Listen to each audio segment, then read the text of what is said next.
From Pacifica, this is Democracy Now! That threaten health care, that threaten education. Organized people versus organized money. He's shown that one really wealthy individual can almost rule. State of conflict, North Carolina. In 2013, over 1,000 people were arrested at Moral Monday protests opposing the Republican-controlled government in North Carolina.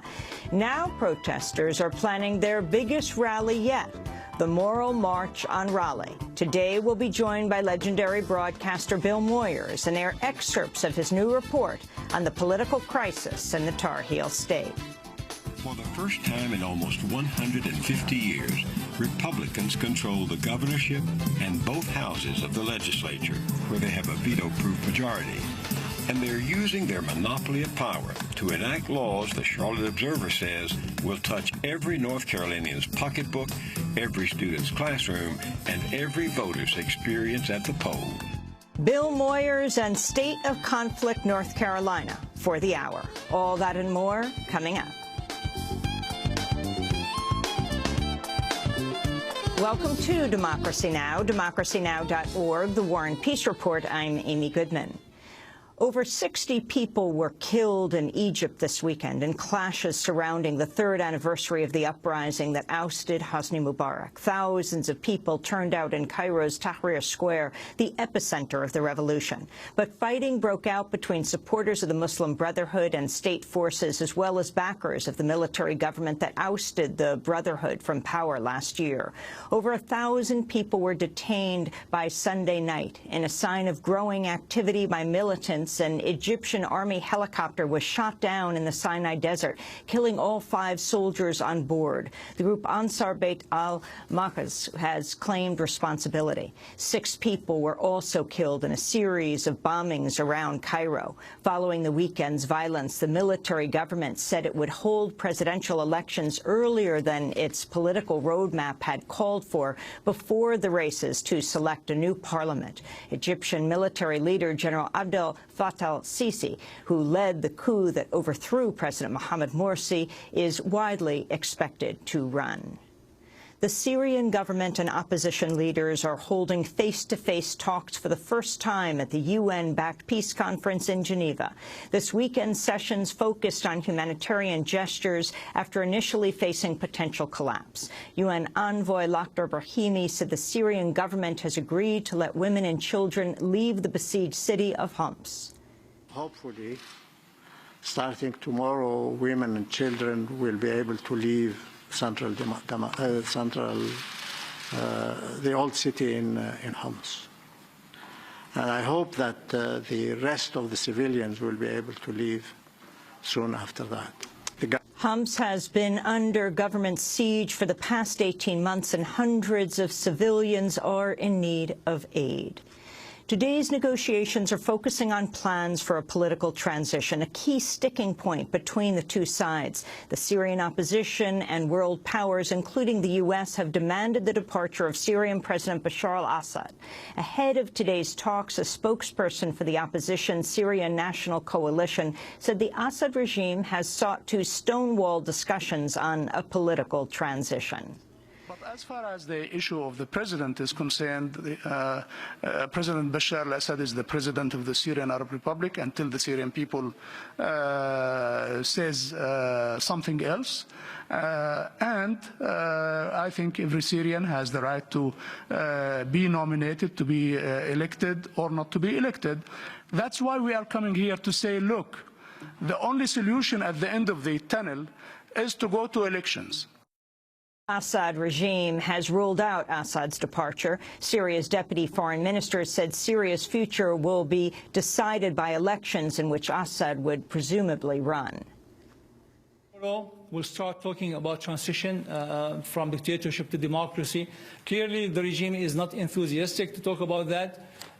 They are stalling, wall stalling. They are trying to use delay tactics, trying to go into details about information that cannot be verified. They are asking about names, a list of names of people who were blockaded rather than providing humanitarian corridors. 70 people were killed and dozens more wounded in a weekend of violence across Iraq. The United Nations says 65,000 people have fled the fighting in the cities of Fallujah and Ramadi over the past week. Overall, more than 140,000 have been displaced since clashes broke out between government forces and Sunni militants in Anbar province late last month. The Afghan government has released a group of 37 prisoners from the former U.S. prison of Bagram. The Obama administration had lobbied intensely against the prisoners' release, accusing them of attacks on Afghan civilians and U.S. troops. But the Afghan government has said there was insufficient evidence to justify their continued imprisonment. On Sunday, Afghan President Hamid Karzai called Bagram under U.S. control a, quote, Taliban-making factory where innocent people are tortured and insulted and made dangerous criminals. The U.S. has carried out a new missile strike in Somalia. The Pentagon says it was targeting a top leader of the militant group al-Shabaab, but it's unclear if he was killed. The Obama administration recently deployed a new contingent of U.S. troops to Somalia to work as, quote, advisors to the Somali military. The political opposition in Ukraine has rejected a sweeping power-sharing offer from President Viktor Yanukovych in a bid to stop the massive protests against his rule.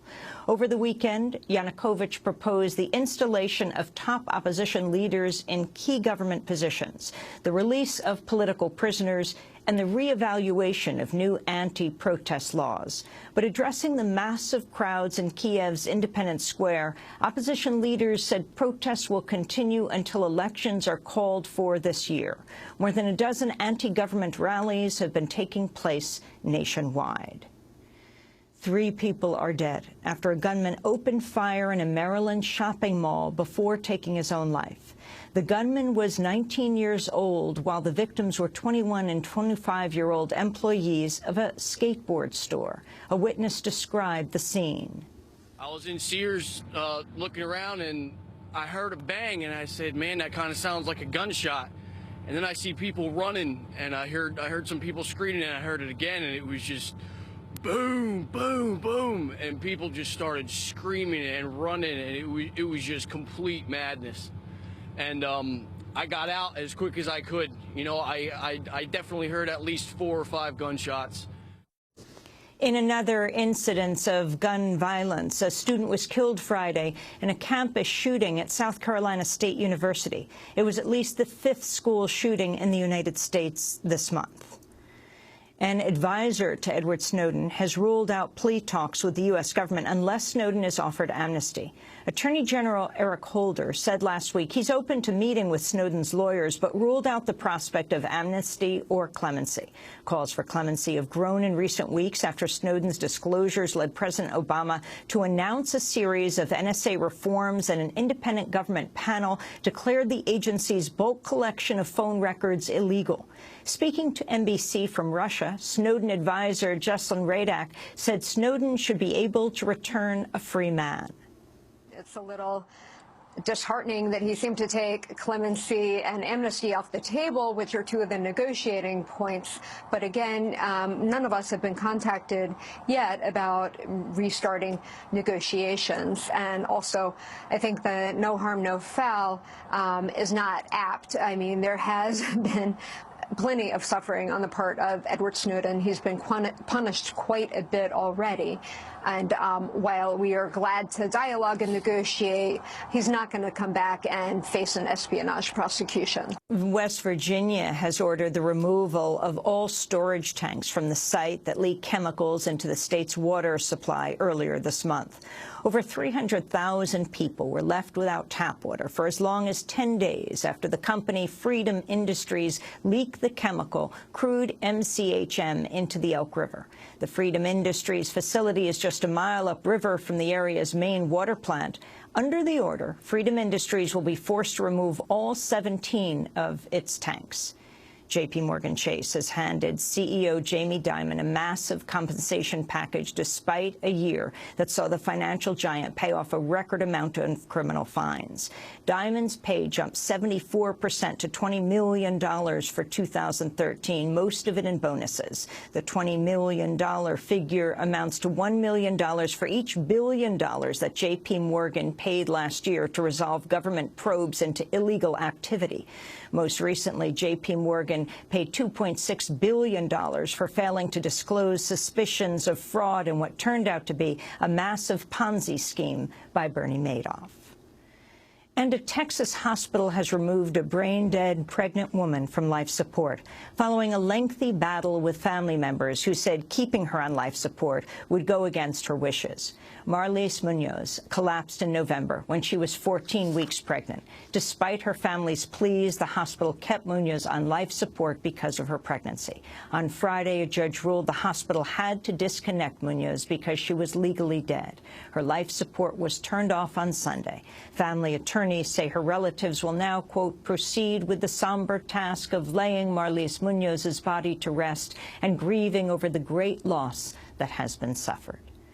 And those are some of the headlines. This is Democracy Now!, democracynow.org, The War and Peace Report. I'm Amy Goodman.